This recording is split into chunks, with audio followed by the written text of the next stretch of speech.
प्यारे बच्चों, आज हम क्लास 10th के मैथ के चैप्टर निर्देशांक ज्यामिति के लेक्चर 2 में आज हम विभाजन सूत्र का अध्ययन करेंगे।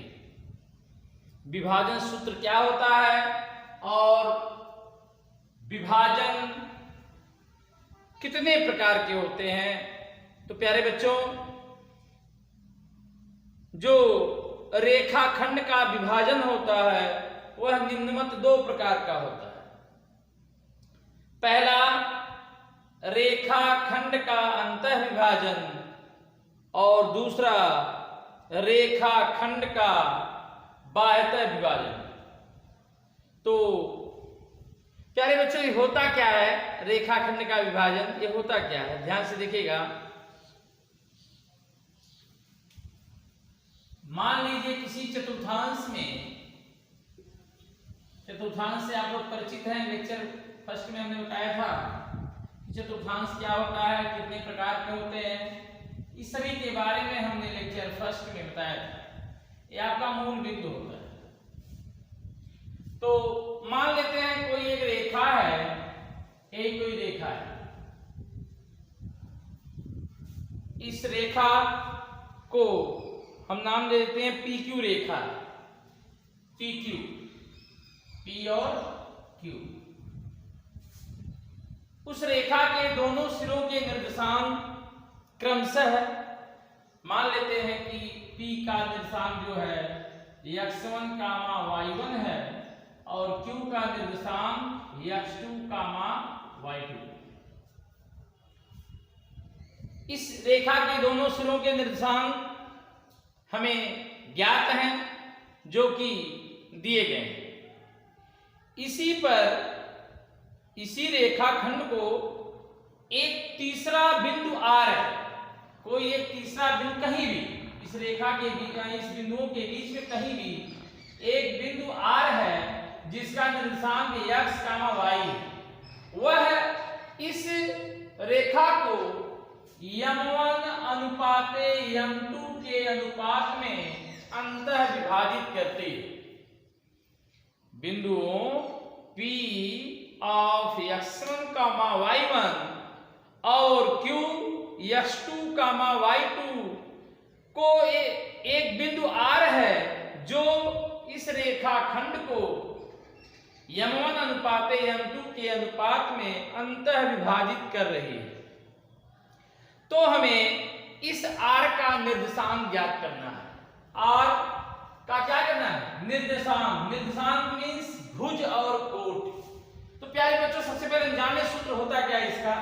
तो यह होता है x बराबर m1 x2 plus m2 x1 बटे m1 प्लस m2।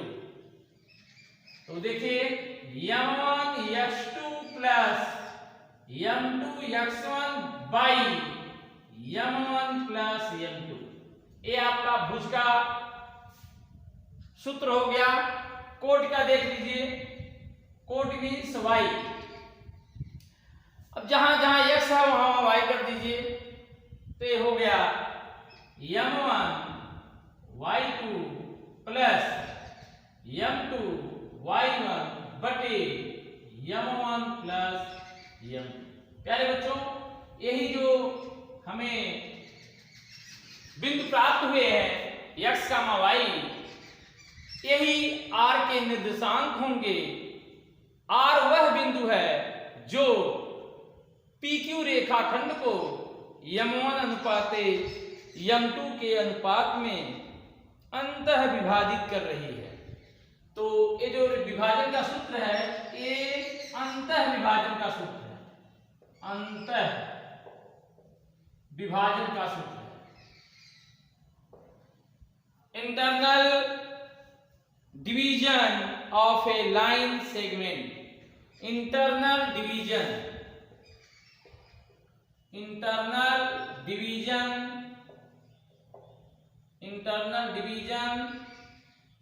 बाय ए लाइन सेगमेंट सेगमेंट। तो प्यारे बच्चों बाई नहीं रहेगा, ऑफ है, ऑफ ए लाइन सेगमेंट। तो इसी सूत्र को हम डिराइव करेंगे। तो चलिए देखा जाए।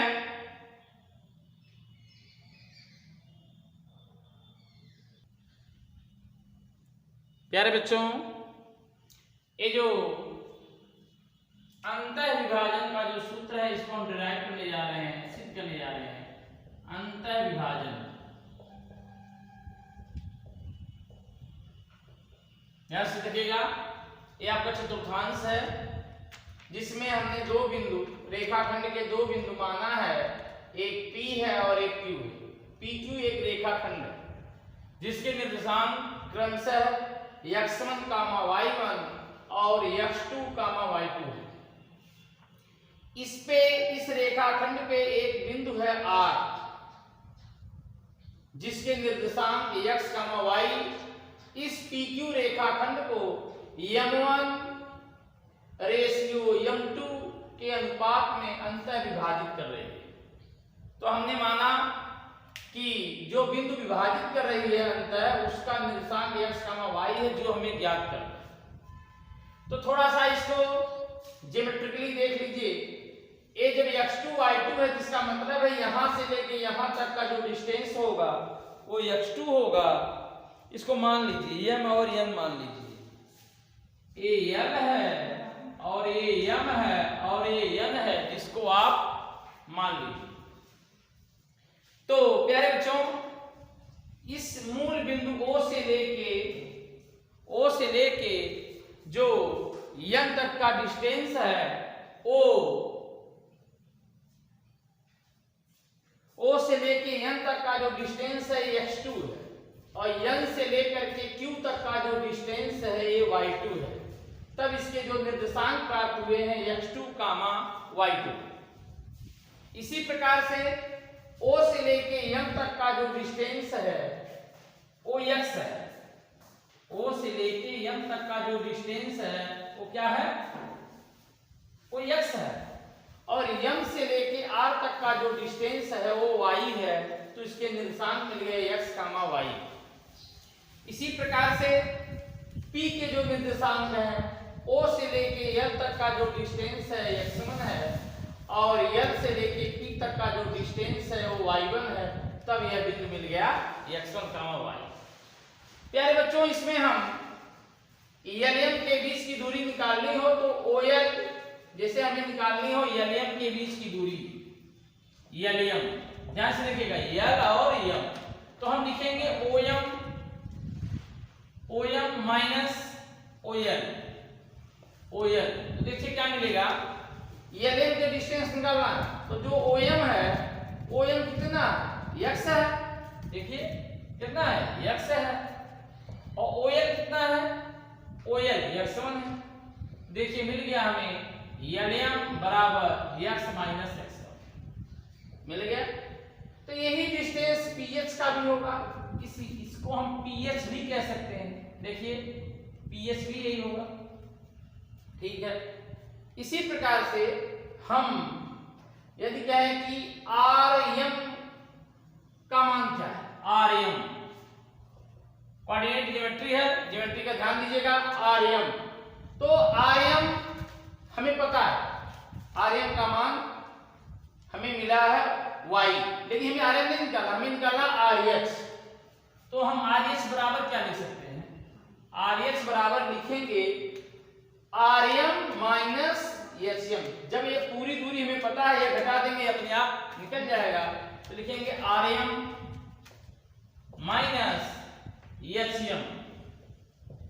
तो RM का मान दिया है y, देखिए RM का मान है y और HM का जो मान है ये आपका दिया है y1। तो देखिए मिल गया हमें RH का मान, RH का मान मिल गया RH, ठीक है लिख लेते हैं। RH का जो मान मिला है ये मिला है y माइनस y1 और मुझे यह भी मान मिलेगा, यह भी मान मिलेगा। इसके बाद देखिए हमें निकालना है QK। QK ध्यान से देखिएगा, थोड़ा सा फिगर है, ये QK निकालना है। हमें पता है पूरी दूरी, तो लिखेंगे QK बराबर QN minus KN। QN minus KN। QN कितना है? QN जो दूरी है वो है y2 माइनस KN जो दूरी है, KN दूरी जो y है, तो हमें QK मिल गया। QK सब कुछ मिल गया है। अब हम ट्रायंगल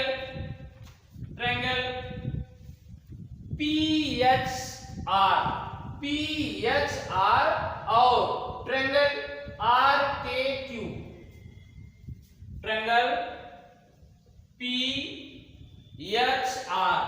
PHR व ट्रायंगल RKQ में ध्यान से देखिएगा, ये जो दोनों त्रिभुज हैं वे समरूप है। क्या है? समरूप। और समरूप त्रिभुज उसे कहते हैं जिस कोण, समरूप त्रिभुज वे त्रिभुज होते हैं जिसके संगत कोण समान हो और संगत भुजाएं समानुपाती हो, ऐसे त्रिभुज को समरूप त्रिभुज कहते हैं। देखिए यह कोण इसके बराबर है, संगत कोण है, और यह कोण 90 अंश है, तो यह कोण 90 अंश है। तो एक नियम होता है समरूपता की, जो कसौटी होती है उसमें एक कसौटी यह भी होती है कि यदि दो त्रिभुज के दो संगत कोण समान हो तो कोण समरूपता के द्वारा दोनों त्रिभुज क्या होते हैं? समरूप होते हैं। तो हम यहां से हम कह सकते हैं कि ट्रायंगल त्रिभुज PHR समरूप है त्रिभुज RKQ। दोनों समरूप हैं, तो हम कह सकते हैं PH बटे RK, PH बटे RK मतलब संगत भुजा का मतलब है अगर इसका आधार लेंगे तो दूसरे का भी आधार लेंगे, यदि इसका लंब लेंगे तो दूसरे का भी लंब लेंगे, यदि इसका कर्ण लेंगे तो दूसरे का भी कर्ण लेंगे। तो लिखेंगे ये दोनों समरूप हैं। किस नियम से समरूप हैं? Angle similarity.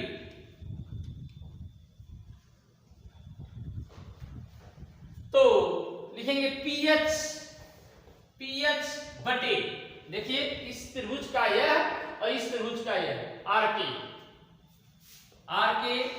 इक्वल, अब इसका ले लीजिए लंब, इसका भी लंब, इसका लंब क्या है? RH बटे उसका लंब है QK हो गया। मैंने आधार ले लिया समानुपाती, लंब ले लिया समानुपाती, और कर्ण ले लीजिए, तो कर्ण क्या है? M1 बटे M2। प्यारे बच्चों अब इसी को मुझे हल कर देना है, जो मान है वो आ जाएगा। तो देखिए PH का मान क्या है, मैंने कहीं निकाला PH का जो मान है ये है x माइनस x1। तो लिखेंगे x माइनस x1 बटे RK क्या है भाई?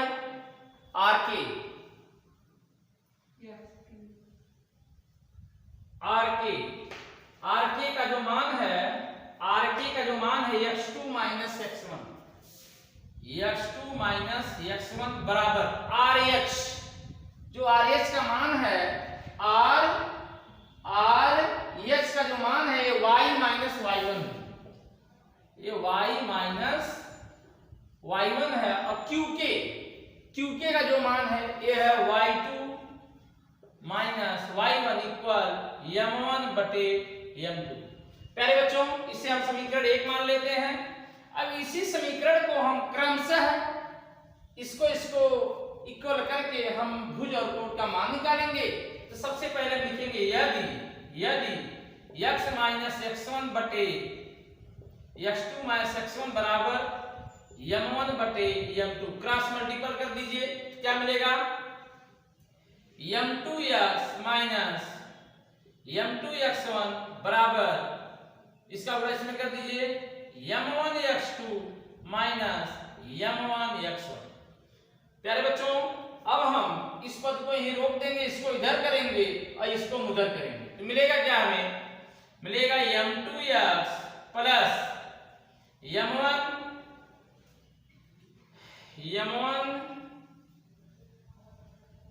x1 बराबर m1 x2 plus m2 x1। ध्यान से देखिएगा तो हमें जो मान मिलेगा,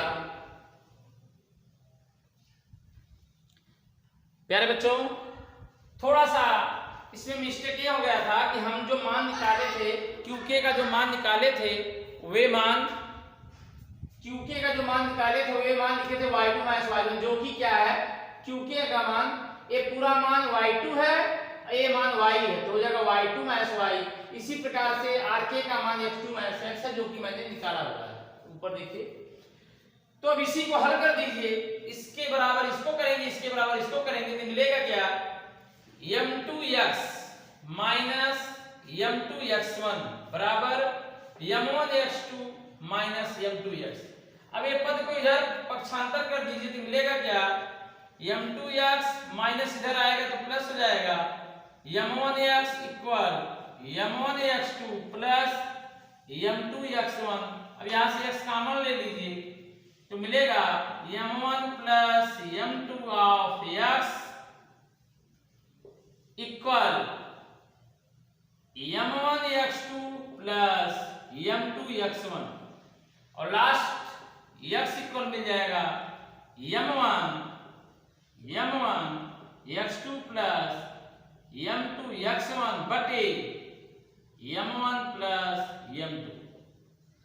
प्यारे बच्चों यही सूत्र हो गया, किसका हो गया? भुज का। किस भुज का? जो r दिया गया है। इसी प्रकार से हम इस पद को जब बराबर करेंगे, यदि y माइनस y1 बटे x2 minus x equal m1 बटे m2। अब इसका क्रॉस मल्टीपल हम करेंगे तो मिलेगा क्या? m2y minus m2y1 equal m1x2 minus m1x। अब इस पद को आप पक्षांतर कर दीजिए, इस पद को यहां पक्षांतर कर दीजिए, मिलेगा क्या? m1 सॉरी x तो रहेगा ही नहीं, x कहां आ गया? ये तो y2 माइनस y है। क्या है? y2 minus y। तो मिलेगा क्या भाई? m2y minus m2y1 equal m1y2 minus m1y। अब इसी को पक्षांतर कर दीजिए, देखिए क्या मिलेगा? m1y, इसको इधर लाइए, m1y plus m2y equal m1y2 plus m2y1। अब यहां से y इक्वेट कर लीजिए तो मिलेगा m1 plus m2 equal m1y2 plus m2y1 बटे m1 प्लस m2। अब यहां से पक्षांतर कर देंगे तो यही पद मिलेगा जो हमने लिख दिया है। तो प्यारे बच्चों यही सूत्र होता है, किसका होता है?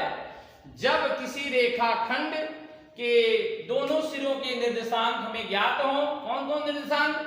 P और Q, जिस पर कोई बिंदु R हो जो दिए गए रेखाखंड को m1 अनुपात m2 के अनुपात में अंतर विभाजित करता है, तो उस R का भुज और कोट, ये सूत्र मेन है, इसे आप नोट करिए।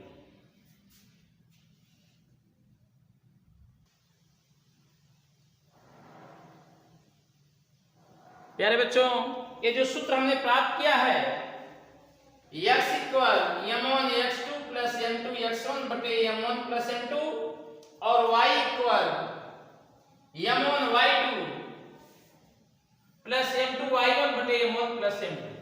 यह जो सूत्र है यह अंतः विभाजन का सूत्र है। अब जो अगला सूत्र प्राप्त करेंगे वह सूत्र जो है बाह्यतः विभाजन का है, परंतु यहाँ पे एक कंडीशंस होती है कि रेखाखंड के दोनों निर्देशांक यदि दिए गए हों और जो तीसरा बिंदु R है वह दिए गए यानी कि 1:1 के अनुपात में विभाजित कर रही हो तो r का निर्देशांक क्या होगा? ध्यान से देखिएगा। मतलब कहने का यह है कि m1 बराबर 1 हो और m2 बराबर भी 1, तो हम कह सकते हैं कि ये जो r है यह PQ रेखाखंड का मध्य बिंदु होगा। तो देखिए मध्य बिंदु ज्ञात करने का सूत्र, अब यहीं पे एक केस ये भी आ गया, मध्य बिंदु ज्ञात करने का सूत्र, मध्य बिंदु के निर्देशांक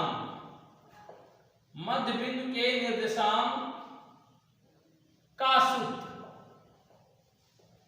कब होगा? जब वह तीसरी जो बिंदु है R दी गई रेखाखंड के बीच में स्थित हो।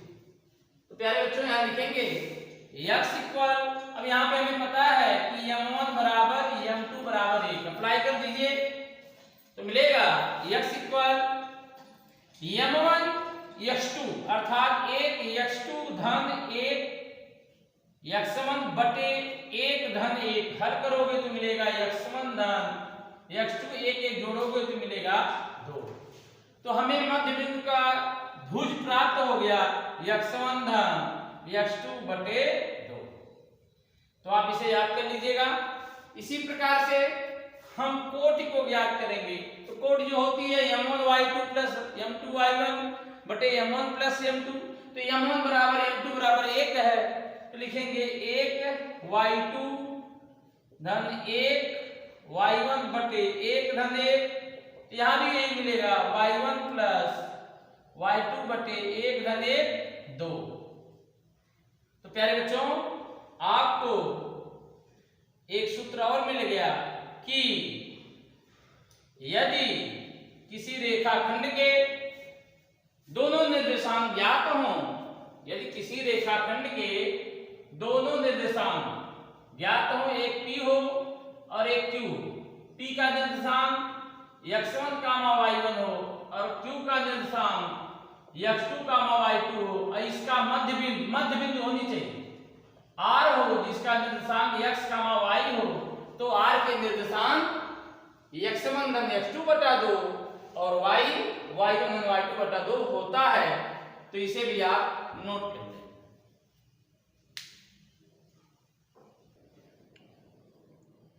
प्यारे बच्चों जो अगला सूत्र है वो ये है कि रेखाखंड का बाह्य विभाजन, external division of line segment, external division of A line segment. प्यारे बच्चों कोई एक रेखाखंड है और रेखाखंड कौन सा है? P और Q। रेखाखंड P और Q है जिसके निर्देशांक हमें ज्ञात हैं। कौन कौन से हैं? x1, y1 और x2, y2। इसके निर्देशांक हमें ज्ञात हैं। इस रेखा को हमने R तक बढ़ाया, इस रेखा को, रेखाखंड को, रेखा को नहीं, इस रेखाखंड को हमने R तक बढ़ाया तो R पे जो बिंदु प्राप्त हुआ वो है x, y, जो इसे m1 अनुपात m2 के अनुपात में बाह्यतः विभाजित कर रहा है। अर्थात PR की जो माप है वो m1 है और जो QR का जो माप है वो m2 है। तो इसी को हम बाह्यतः विभाजन कहते हैं। प्यारे बच्चों अब हमने इसे ज्योमेट्रिकली रिप्रेजेंट किया। यह x1 y1 है, ये x2 y2 है और r जो है x y है। तो जैसे मैंने पिछला भी लेक्चर में अभी बताया हूं उसी प्रकार से इसको मैंने भी क्लियर किया। एक ट्रायंगल यहां बन रहा है, क्या बन रहा है? R R T R T P R T P, ये सबसे बड़ा एंगल है और एक छोटा एंगल है Q K R। इसी को हम समरूप दिखाएंगे। तो अभी मैंने दिखाया भी है कि इस बड़े जो त्रिभुज है RTP का यह कोण और छोटे त्रिभुज QKR का यह कोण संगत कोण है। संगत कोण आपस में बराबर होते हैं और बड़े त्रिभुज का ये 90 डिग्री है और छोटे त्रिभुज का ये भी 90 डिग्री है। तो हम कह सकते हैं कि समरूपता की कसौटी के अनुसार कोण समरूपता के द्वारा दोनों त्रिभुज आपस में क्या है, समरूप है। और जब दो त्रिभुज आपस में समरूप होते हैं तो उनके जो संगत कोण होते हैं वो समान होते हैं और उनकी संगत भुजाएं समानुपाती होती हैं। तो हम लिखेंगे ट्रायंगल RTP। सबसे ऊपर देखिए RTP समरूप है ट्रायंगल छोटा वाला RKQ या QKR, ये दोनों आपस में क्या है, समरूप है। तो इनकी संगत भुजाएं का अनुपात समान होगा। तो लिखेंगे बड़ी भुजा का यह देखिए आधार PT बाई QK इक्वल लंब देखिए RT by RK equal M1 बटे M2।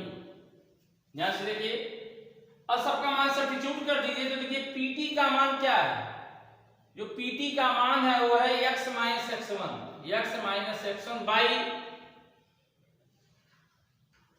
बाई QK का जो मान है x x2। RT का जो मान है RT y y1 by RK का जो मान है y y2 equal M1 by M2। प्यारे बच्चों अब इसे क्रमानुसार इक्वल करके हम मान निकालेंगे। लिखेंगे यदि x x1 by x x2 equal M1 by M2, cross multiple कर दीजिए, क्या मिलेगा, M2 x minus M2 x1 by equal M1 x minus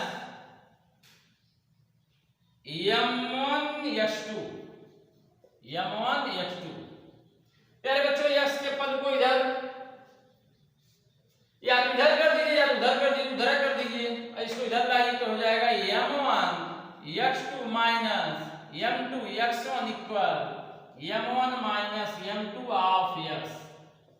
यहां से लिख सकते हैं x equal M1 x2 minus M2 x1 by M1 minus M2। प्यारे बच्चों यही सूत्र होता है भुज किसका भुज, जब किसी रेखाखंड को कोई बिंदु M1 अनुपात M2 के अनुपात में बाह्यतः विभाजित करे। अब इसी प्रकार से इसको भी हम ऐसे करके लिख सकते हैं। इसी प्रकार से हम कोट भी लिख सकते हैं M1, अब x2 है, x2 जगह लिखेंगे y2 माइनस M2 y1 बटे M1 माइनस M2। प्यारे बच्चों याद करने का तरीका सीख लीजिए। जो अंतर विभाजन होता है उसमें यही सूत्र प्लस में होता है और जो बाह्य विभाजन होता है उसमें यही सूत्र माइनस में होता है। इसी तरह से आप इसके मान याद कर सकते हैं। तो इसे आप नोट कर लीजिए।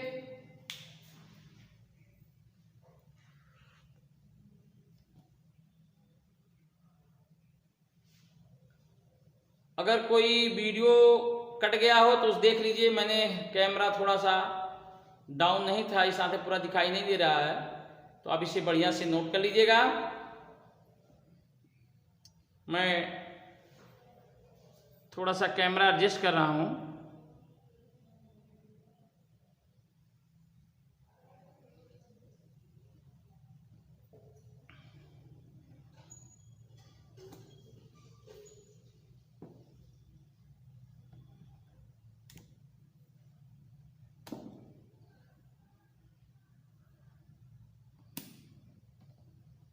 अब देखिए पूरा कैमरा में रिकॉर्ड हो रहा है, देख लीजिएगा। तो प्यारे बच्चों, आप ये दोनों सूत्र याद कर लीजिएगा। कौन कौन से सूत्र है मैं लिख दे रहा हूं। x equal m1 x2 minus m2 x1 by m1 minus m2 और y coat equal m1 y2 minus m2 y1 बटे m1 माइनस m2। इसी दोनों सूत्रों की सहायता से आप जो एनसीईआरटी बुक है उसमें बहुत से प्रश्न दिए गए हैं जिसको आप आसानी से हल कर सकते हैं।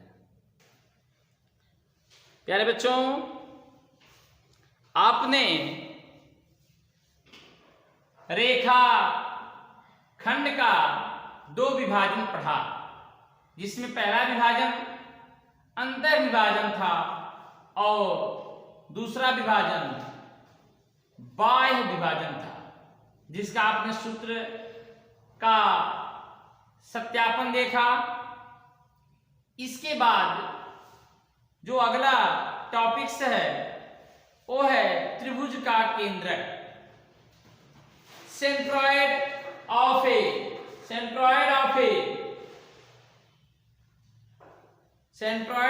ए ट्रायंगल। मतलब किसी त्रिभुज का केंद्रक क्या होता है इसके बारे में देखिए। तो हम मान लेते हैं कि कोई एक त्रिभुज है जिसके निर्देशांक क्रमशः ए बी सी। ए के निर्देशांक हैं x1 y1, बी के निर्देशांक हैं x2 y2 और सी के निर्देशांक हैं x3 y3। प्यारे बच्चों, त्रिभुज के तीनों निर्देशांक दिए गए हैं। तो जो त्रिभुज का केंद्रक होता है वह त्रिभुज की तीनों माध्यिकाओं का प्रतिच्छेद बिंदु होता है।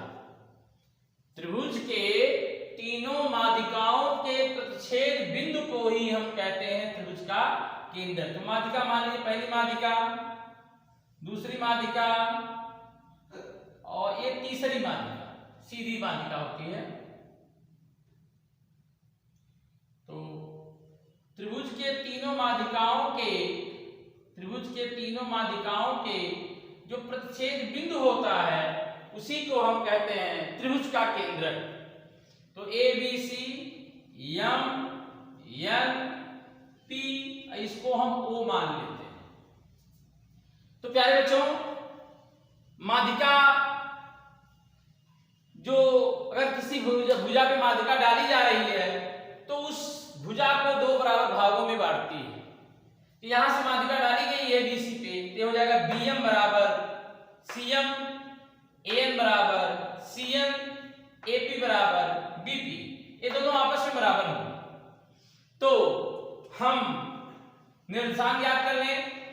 मध्यबिंदु अगर पूछा जाए और दो निर्देशांक पता हो, इसे हम लिख सकते हैं x1 धन x3/2 कॉमा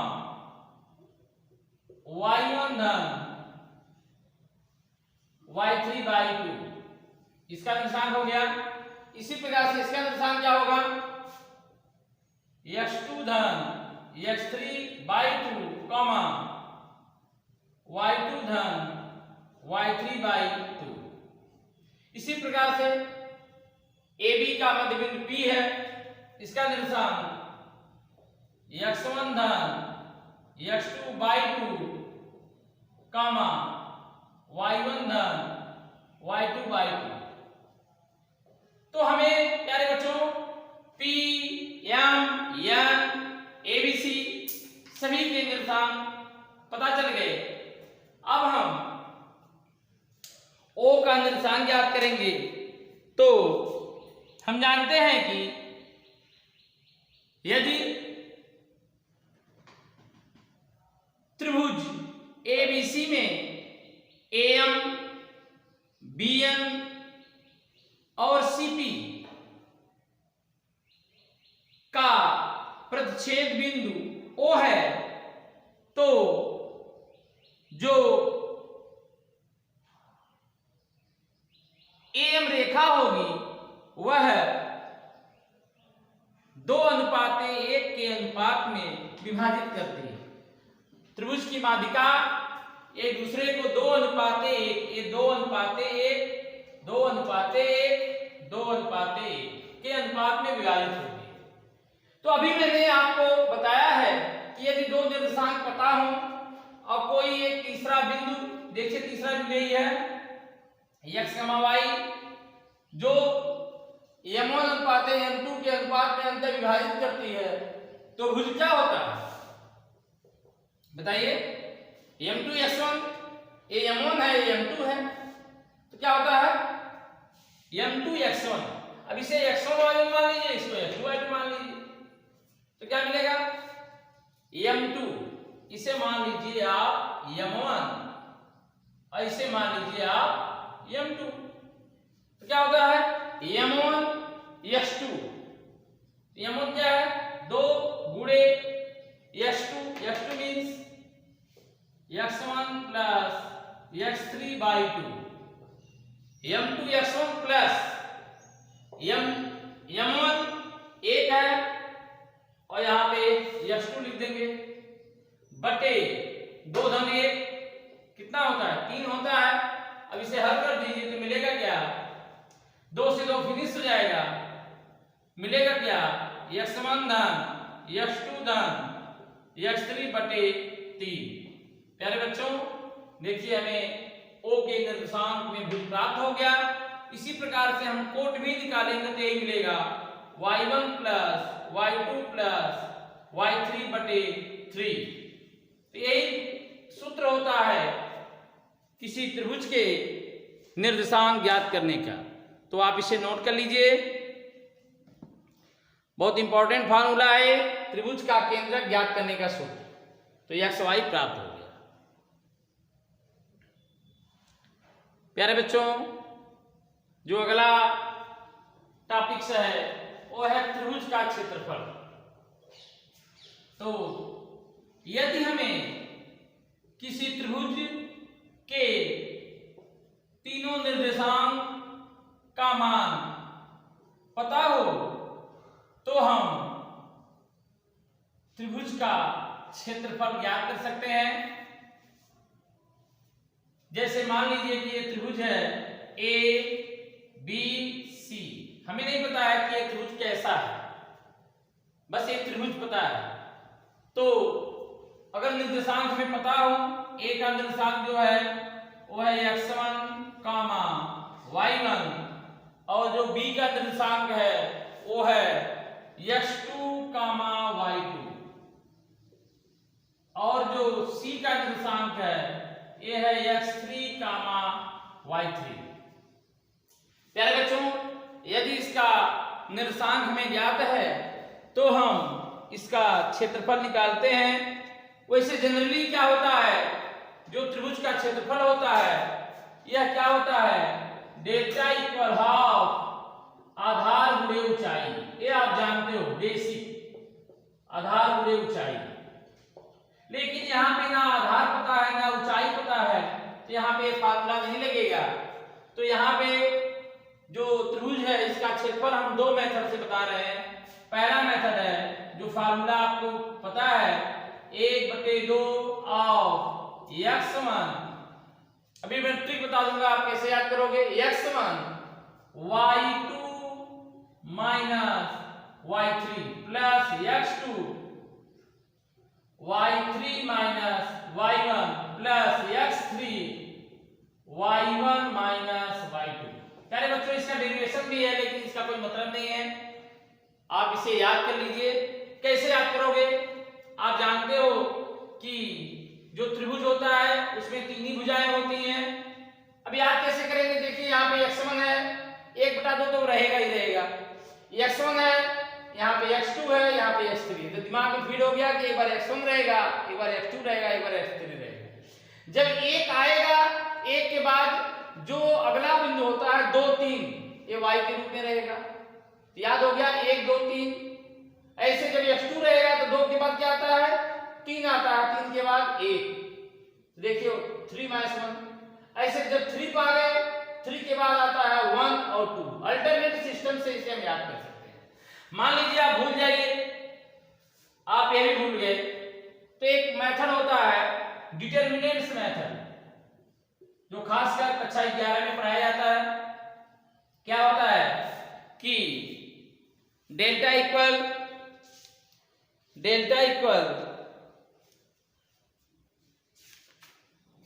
हाफ, ध्यान से देखिए, सार्डिक मेथड है।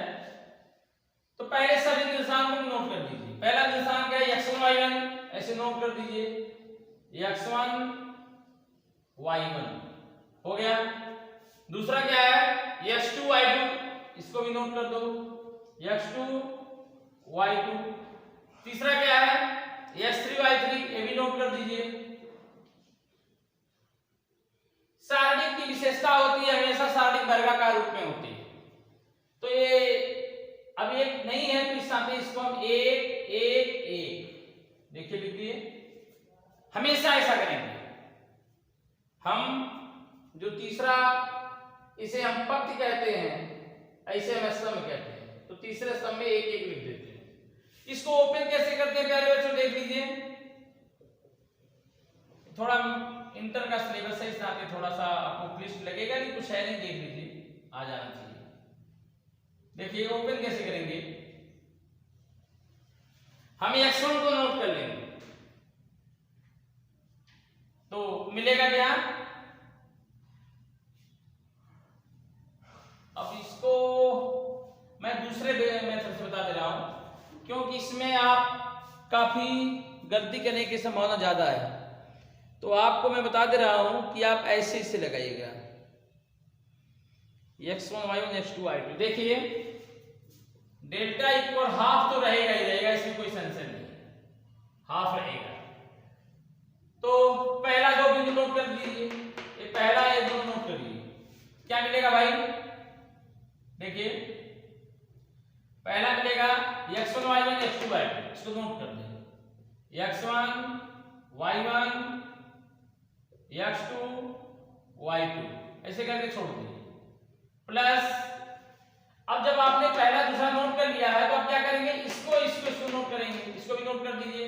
ये क्या मिलेगा x2 y2 x3 y3 plus आपने सबसे पहले क्या नोट किया, इन दोनों को, फिर इन दोनों को, अब इनको नोट करेंगे। क्या मिलेगा भाई x3 y3 और x1 y1। प्यारे बच्चों अब इसी को हल कर देंगे, हमारा आंसर आ जाएगा। कैसे हल होगा देख लीजिए, डेल्टा इक्वल हाफ। अब सबसे पहले इसमें गुणा किसका होता है, इसका गुणा इसमें माइनस इसका गुणा इसमें हो गया, प्लस इसका गुणा इसका माइनस इसका गुणा इसमें, प्लस इसका गुणा इसका माइनस इसका गुणा इसका, करके हम इसे सॉल्व कर देते हैं। तो मिलेगा क्या x1 y2 minus x2 y1 plus यहां पे देखिए x2 y3 minus x3 y2 plus last में x3 y1 minus x1 y3। पहले बच्चों इसी को हल कर दीजिएगा, आपका आंसर आ जाएगा। तो आप इसे वीडियो देखिए, कट रही है, मैं फिर से देखिए, ध्यान से देखिएगा, वीडियो आ रही होगी, आप इसका स्क्रीनशॉट ले लीजिएगा। तो प्यारे बच्चों जो मैंने लिखा हुआ है मेथड, इसी मेथड के द्वारा आप इसे कर लीजिएगा तो त्रिभुज का क्षेत्रफल निकल जाएगा। अब अगले लेक्चर में हम आपको प्यारे बच्चों तो जो आपको आसानी लगे, चाहे यह सूत्र और चाहे यह सूत्र जिसका आपको याद हो जाता है, इसे इस्तेमाल कर लीजिएगा। अब यहाँ पे एक प्रश्न पूछा जाता है कि दिए गए तीन बिंदु संरेख हैं या नहीं। तो यदि अब यहां संरेख का प्रतिबंध देख लीजिए, संरेख मोस्ट इंपॉर्टेंट ये टॉपिक्स है, संरेख का प्रतिबंध, कोलिनियरिटी